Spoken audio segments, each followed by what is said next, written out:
all to the show. I'm Vinodini from Los Angeles, USA. And today we have in our show Sister Irene from Peace Village Retreat Center, which is in New York, USA. And we're going to talk about a very beautiful topic. It's called Healing Power of Love. Sister Irene, welcome to the show. Thank you. It's a very wonderful topic to discuss today. And firstly, I would like to ask you, what is it that is called power of love? Oh, it's a beautiful thing to think about, isn't it? All of our viewers would have felt this power of love in their lives. It makes our lives worthwhile. The power of love works in different parts of our lives. We have to have a center, focus on ourselves. And we have to learn a little bit about ourselves so that then we can spread that power into all aspects of our lives. That's beautiful. But how does this power heal us? Think about a grandmother and a little child that's fussing.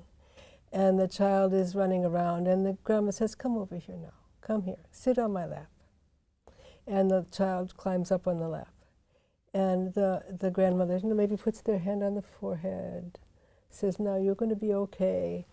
And there's something in just those motions that the child doesn't even know the words because they're too little. They don't know the words, but they have this feeling that someone is taking care of me. I feel better. And they get healed, and 2 minutes later they're playing with them like that. Now that's a child. And if we have those experiences, a lot of those experiences when we're young, then we can calm our own selves down and make our own selves like peaceful and quiet.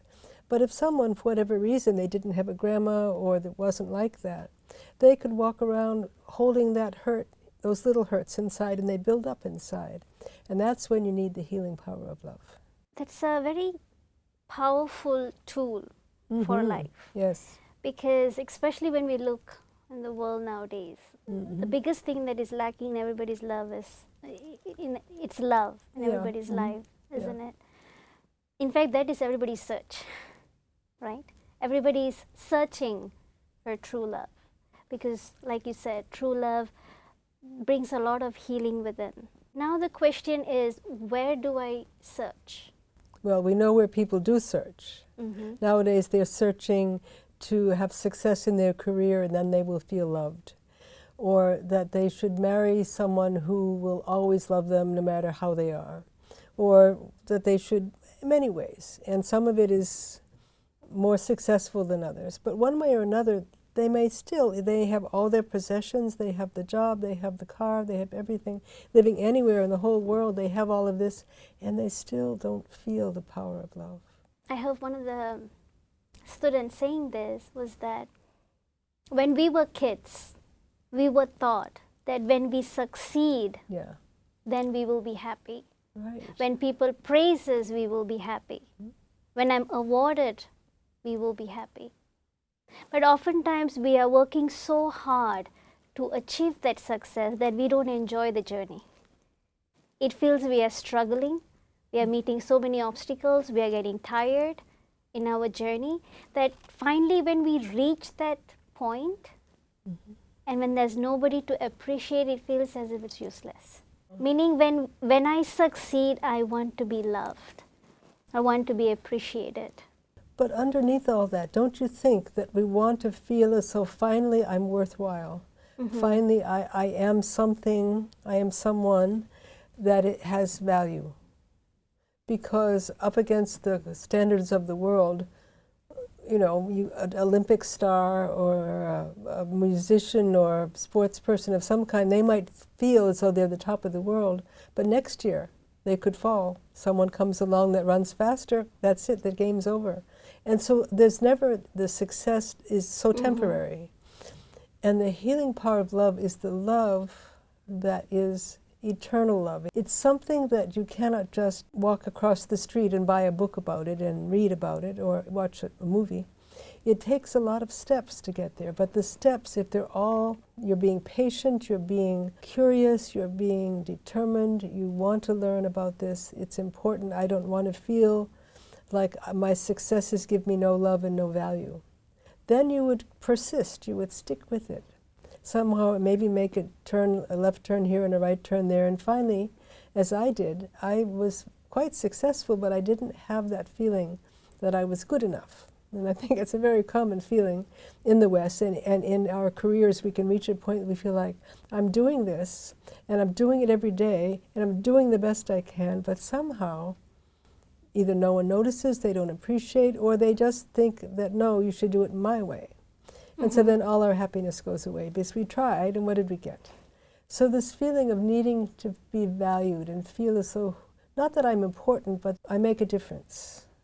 I think that's, my career was in the field of psychology, where for about 15 years I was a psychotherapist and working with very stressed people, either stressed families or stressed individuals in the working world. And then from there, I to MIT, Massachusetts Institute of Technology, which may be one of the most esteemed institutions. It's also one of the most stressful institutions. I can imagine.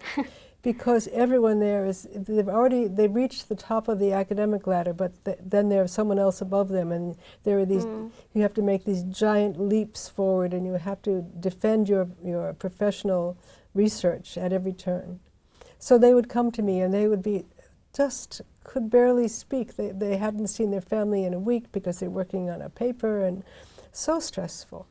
And so for them to stop and think about what is my real value, you know, and they'd say, well, my family values me, but I don't give them the time that they really want, so I don't have value.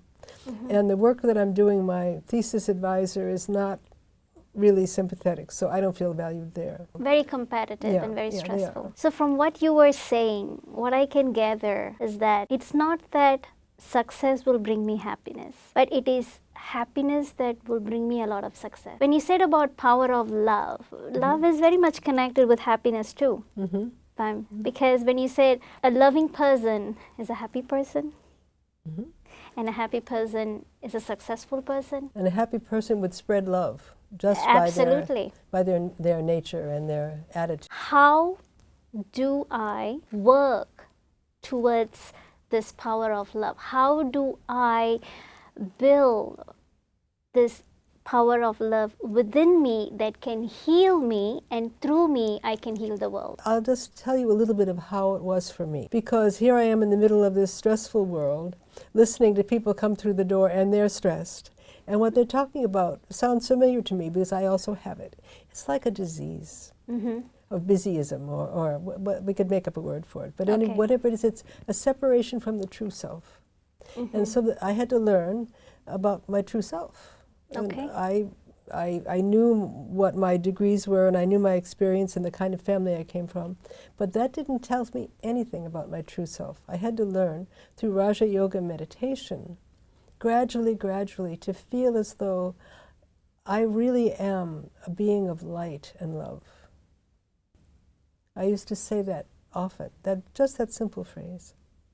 I am a peaceful being, I'm an eternal being of light and love. And then to feel that yes, that's true about me, but why can't I express it in my daily life? So I had to learn about the qualities of the soul. And Raja Yoga is very structured in a way. It's also very, very creative, so it's not as though it's like that. But there are topics that need to be covered and stuff needs to be practiced, having to do with getting your mind under your own control, really self-mastery, to become one who notices that my mind is going over in that same direction and I don't want it over there. I'm going to bring it back with this thought. I am a peaceful being of light and love. And so then first I remind myself that I am a peaceful being. And then I remind, so what I noticed when I started to change my own way of thinking about myself, that I needed to have something true to say to myself to remind me of who I really am, that I'm a soul, that I'm a being. I'm not here to just do. I'm here to spread a vibration of love, first inwardly to myself, and then outwardly to the one that is sitting here. To just imagine that the two of us really have a lot of love inside of ourselves. That's part of our natural nature. And that this one has come here because they want to get in touch with their natural nature, which I have been fortunate enough to be able to learn about and practice through Raja Yoga. It's been 24 years I've been studying with Brahma Kumaris. That's an achievement. And while working, you know, and carrying on with life, and still to be committed to self-mastery, to become the ruler of my own self. Not for the purpose of controlling and stopping myself from this or that, but more to let the graceful, dignified, wise ruler, as though a king or queen, that I really am, to have that come through so that when I start to get into stress, I can gently remind myself, no, that's not who I am. I have a role to play.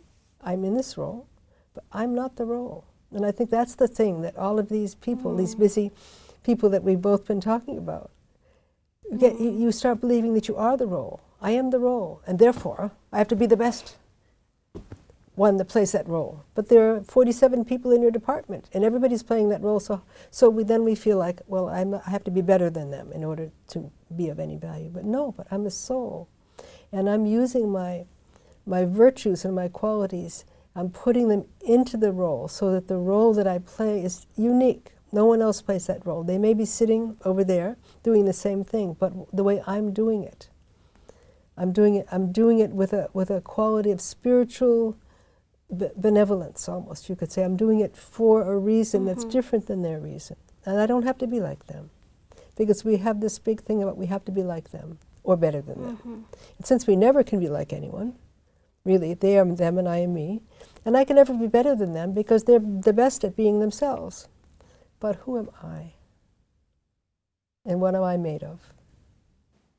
I am a being of light and love. Because once I know who I truly am, then I don't have to take on the labels that people give me. Is that what you're saying?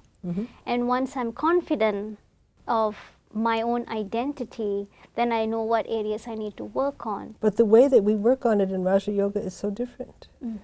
Instead of, aha, there's a defect, that's a bad attitude, this, that. That it's to know that sometimes what I do, my experience is, I think of myself as being entirely filled with light. The light is shining out from my forehead, from my eyes, from my heart. And that's truly me. That's my vibration.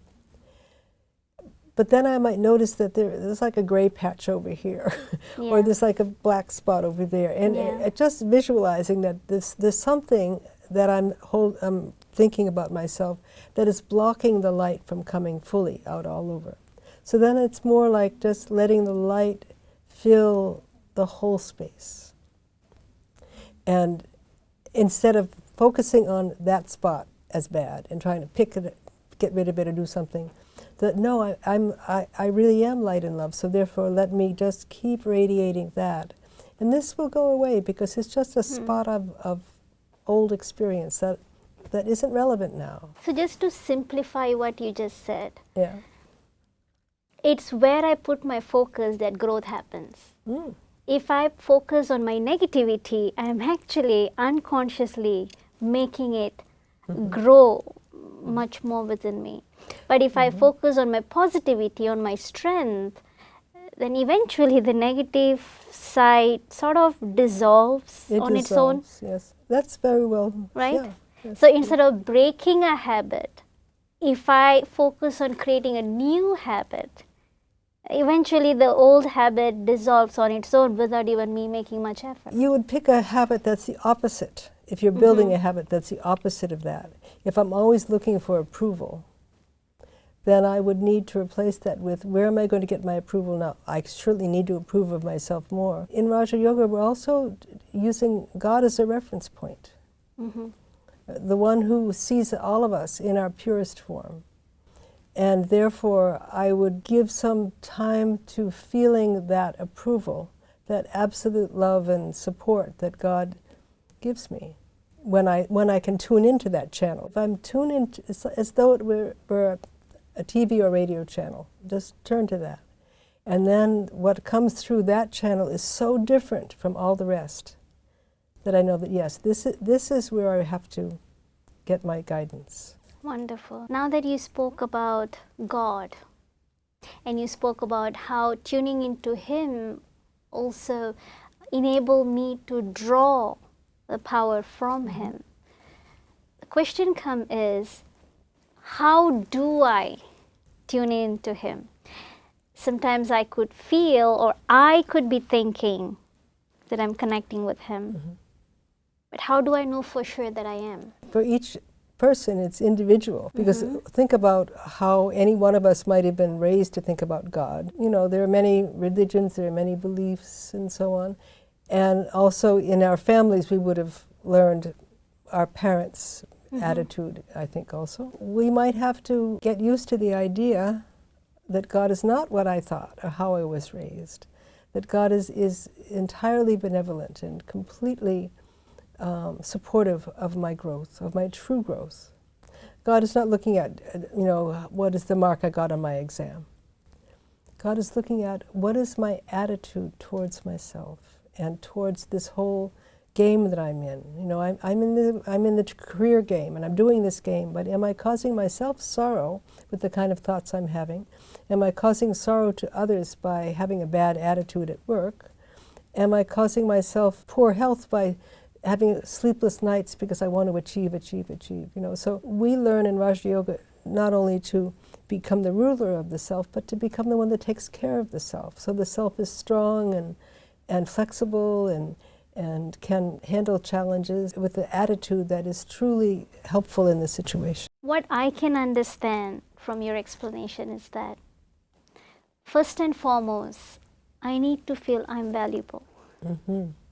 First and foremost, I should be able to love myself. And the love myself is only born when I'm not judging myself, right?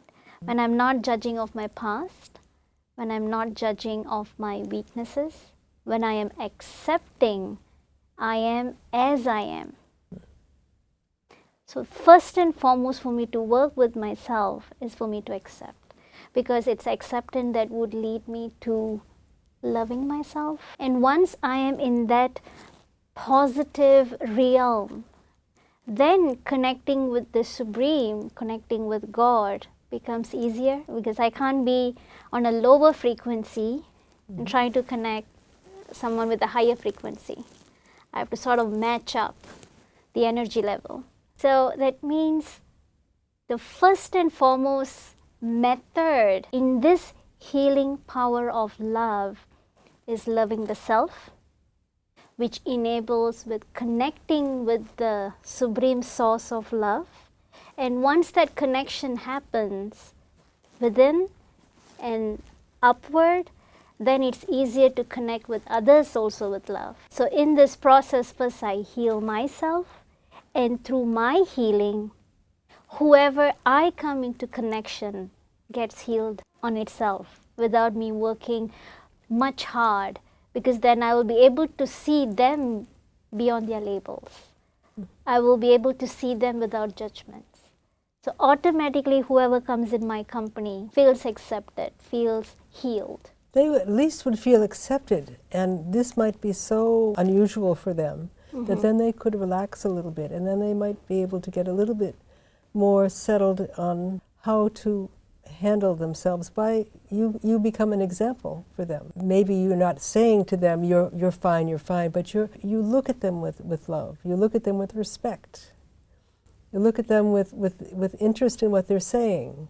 And if something comes out of their mouth that is negative, you just, it's just, you don't go there, because you know that if they could do better, they would. So you assume the best for them, that they can do better. And this becomes, that belief is part of the love.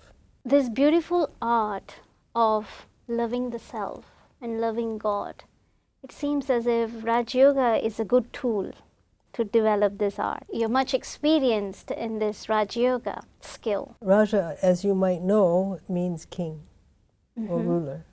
Yoga, one of the meanings of yoga is connection or link.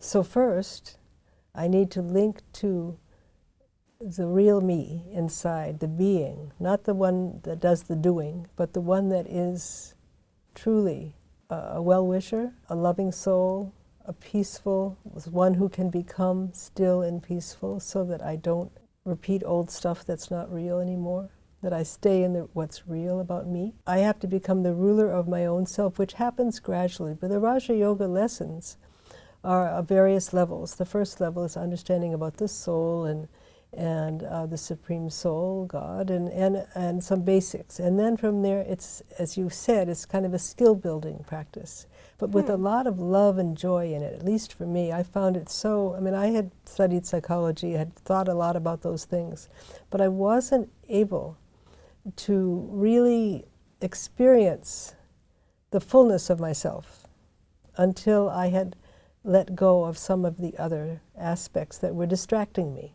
And so, and each level, you learn more about the knowledge of who we all are, really. This world is an enormous stage. It's like a drama is played out on this stage. And we're each actors in this play. I mean, Shakespeare said something like that. And yet it's true. And so, but when I'm in my roles, then I'm the actor.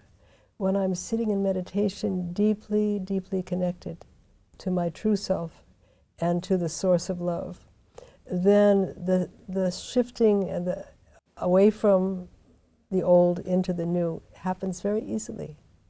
And it becomes more permanent because I believe it. I feel it to be true.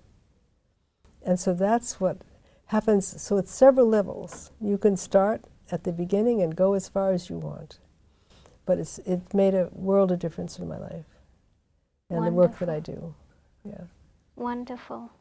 I hope you do check it out. Sure. Now that I'm inspired looking at you, I'm sure that this meditation practice will be very useful for me and for everybody. If more people meditated, there would be much less violence and anger and defensiveness and lack of love. It's all about, we're separated from our true self. We're lonely inside, and nothing can fill it. But this practice of Raj Yoga is very healing. So everyone, based on what Sister Irene just shared right now, what we've learned is that healing power of love happens first when I'm able to love myself, when I'm able to accept myself as I am, and then connecting with the source of love, which is God, and drawing that power within myself, which then helps me to heal also the world. Now, how do I gain these skills, this beautiful art? Through Rajyoga meditation. We now know how to do it. That's a wonderful sharing that you just shared with us and your beautiful experiences. I'm sure all our viewers are touched and inspired. And to summarize what we just spoke of the topic, healing power of love, is first, I have to love myself as I am, accepting everything that is about me, my weaknesses, my strength, both, without any judgments, without any criticisms, because then I am opening up myself to experience love from God, which is the ocean of love, the source. And when that happens, when I'm able to draw the power from Him, then it's easy for me to also heal the world. Thank you to Sister Irene for coming up to our show. Thank you. And also thank you to all the viewers for listening to this beautiful show. So until we meet next time, take care.